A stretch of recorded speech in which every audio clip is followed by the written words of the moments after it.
વિદ્યાર્થી મિત્રો, આપણે જે સુભાષચંદ્ર બોઝની માહિતી મેળવી અને એમણે રચેલી આઝાદ હિન્દ ફૌજની ચાલો વધુ માહિતી મેળવીએ. તો હવેનો ટોપિક એટલે આઝાદ હિન્દ ફૌજ અને ઇન્ડિયન ઇન્ડિપેન્ડન્સ લીગ. ઈસવીસન 1943માં અંગ્રેજોની કડક સુરક્ષા ભેદીને સુભાષચંદ્ર બોઝ છે સબમરીન દ્વારા બર્લિનથી જાપાન પહોંચી જાય છે. પહેલા કોલકાતાથી બર્લિન સુધી પહોંચે છે અને હવે બર્લિનથી જાપાન સુધી પોતે પહોંચી જાય છે. અંગ્રેજ સરકારને એમ કહેવામાં આવે છે કે સૌથી પહેલા તો એ કલકત્તાની અંદર એને ઘરની અંદર જ નજરકેદ કરે, તો છતાં પણ તે પઠાણનો છૂપો વેશ ધારણ કરી અને પોતે ત્યાંથી નીકળી જાય છે અને ત્યારબાદ તે જર્મની પહોંચે છે, એટલે કે બર્લિન પહોંચે છે અને ત્યારબાદ બર્લિનથી પોતે જાપાન સુધી સબમરીન દ્વારા પહોંચી જાય છે. રાસબિહારી બોઝે હિન્દુસ્તાન મુક્તિની ફૌજ ઇન્ડિયન ઇન્ડિપેન્ડન્સ લીગની સર્વોચ્ચ નેતાગીરી સુભાષચંદ્ર બોઝને સોંપી દે છે કે હવે તમે આ લીગની હવે સંભાળો, કે આ મુક્તિ ફૌજ છે એને હવે તમે પ્રમુખ તરીકે સ્વીકારો. આ ઇમેજની અંદર જે આપણે વાત કરી રહ્યા છીએ ઇન્ડિયન ઇન્ડિપેન્ડન્સ લીગ, એના પીક જોઈ શકીએ છીએ કે જે ભારતની સ્વતંત્રતા માટે એની સ્થાપના કરવામાં આવી હતી. આ ફૌજ ભારતની મુક્તિ માટે જ લડશે એવું નક્કી થયું હતું કે ગમે એ ભોગે આપણે ભારતને સ્વતંત્રતા અપાવી જ છે. તેમાં જાપાન અને અગ્નિ એશિયાના હિન્દીઓને મદદ મળી હતી. જાપાન અને અગ્નિ એશિયાના જેટલા પણ હિન્દીઓ હતા, આપણા ભારતવાસીઓ હતા કે જે સ્થાયી થઈ ગયા છે, એ લોકો પણ આ લોકોની મદદ કરે છે કે તમે બધા મળી અને આપણા દેશને આઝાદ કરાવો. અને જાપાનના વડાપ્રધાન ટોઝો સાથે મુલાકાત કરી ને એવું નક્કી થયું કે હિન્દના પૂર્ણ સ્વરાજ માટે જાપાન તમામ પ્રકારની સહાય કરશે. એ સમયના જે વડાપ્રધાન હતા જાપાનના, એનું નામ હતું ટોઝો. એની સાથે પણ સુભાષચંદ્ર બોઝ મુલાકાત કરે છે. જે રીતે જર્મનીની અંદર એ ત્યાંના વડાપ્રધાનને મળે છે હિટલરને, એ જ રીતે જાપાનની અંદર એ ટોઝોને મળે છે અને એની પણ મદદ માંગે છે કે અને ત્યારે એવું નક્કી કરવામાં આવે છે કે હિન્દનો પૂર્ણ સ્વરાજ અપાવવા માટે જાપાન જે તમામ પ્રકારની સહાય કરશે.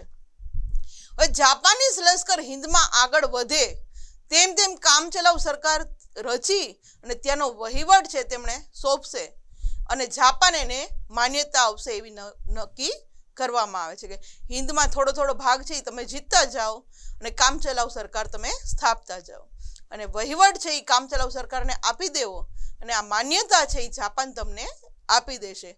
આવી છે આખી મુલાકાત દરમિયાન વાત નક્કી કરવામાં આવે છે.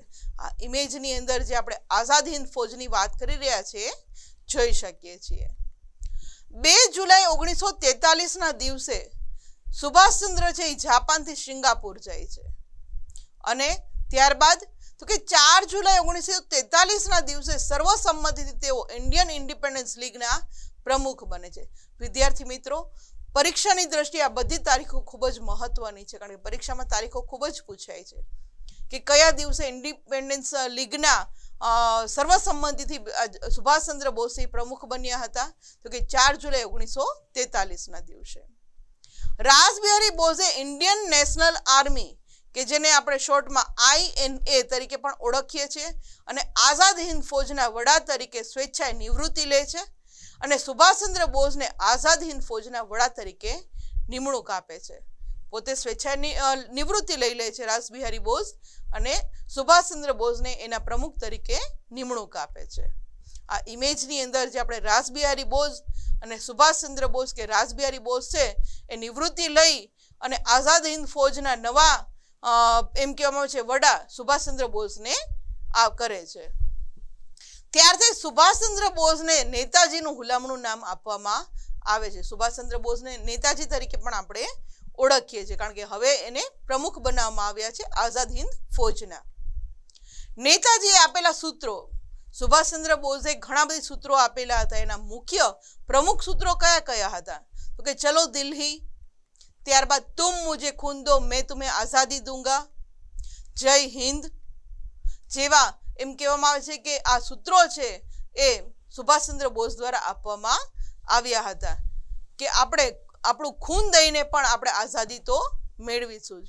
એવી રીતે આ તુમ મુझे खून दो मैं तुम्हें आज़ादी दूंगा, જય હિન્દ, ચલો દિલ્હી, દિલ્હીની અંદર જે આ બ્રિટિશ શાસન હતું એ હટાવવા માટે તેમણે ચલો દિલ્હીનો નારો પણ આપેલો હતો, જે આપણે ઇમેજની અંદર જોઈ શકીએ છીએ. પોતાના કુશળ માર્ગદર્શન દ્વારા આઝાદી હકુમત એટલે કે સમાંતર સરકારની રચના પણ કરે છે અને દક્ષિણ પૂર્વ એશિયાના દેશોનો પ્રવાસ કરીને ત્યાંના ભારતીયો પાસે માતૃભૂમિની સ્વતંત્રતા માટે સર્વસ્વ બલિદાન આપવાની પોતે માંગણી કરે છે. દક્ષિણ પૂર્વ એશિયાની અંદર પણ જાય છે અને ત્યાં પણ વસતા ભારતીયોને કહે છે કે આપણી માતૃભૂમિ છે કે જેની ઉપર બ્રિટિશ સરકાર 200 વર્ષથી શાસન કરે છે, હવે એને સ્વતંત્ર કરવા માટે તમે બલિદાન આપવા માટે પણ તૈયાર રહ્યો, એવી માંગણી છે એ આ સુભાષચંદ્ર બોઝ દ્વારા કરવામાં આવે છે.